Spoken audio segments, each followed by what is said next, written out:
வணக்கம் மேஷராசி அன்பர்களே, இந்த 1ஆம் தேதியிலிருந்து 7ஆம் தேதி வரைக்கும் உள்ள இந்த காலகட்டத்தில் சந்திர பகவானானவர் நமக்கு கேட்டை நட்சத்திரத்திலிருந்து சதய நட்சத்திரம் வரைக்கும் பிரயாணம் செய்கிறார். இந்த நாட்களிலே உங்களுக்கு தொழில் விருத்தியாகும் அப்படிங்கிறதும், தொழில் சம்பந்தப்பட்ட விஷயத்திலே லாபங்கள் வருவதற்கான வாய்ப்புகள் நிறைய இருக்கிறது. எந்த விதத்திலும் உங்களுக்கு டிஸ்டர்பன்ஸ் இல்லாத ஒரு நல்ல ஒரு growth கொடுக்கணும்னா இந்த வாரம் நல்ல வாரமாக அமையணும் அப்படிங்கிறதும், அதற்கு துணை மூழ்வதற்காக 10ஆம் இடமும் 11ஆவது இடமான மகர ராசி, கும்பராசி உங்களுக்கு லாபத்தை கொடுப்பதாக அமைகிறது.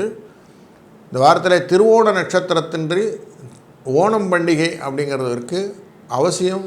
ஓணம் பண்டிகை வழிபாடு செய்யும்போது எல்லாம் வல்ல இறைவன் விஷ்ணு பகவானின் அருளாலே உங்கள் வாழ்க்கையிலே நல்லதொரு மாற்றம் ஏற்றம் வருவதற்கான வாய்ப்புகள் உண்டு.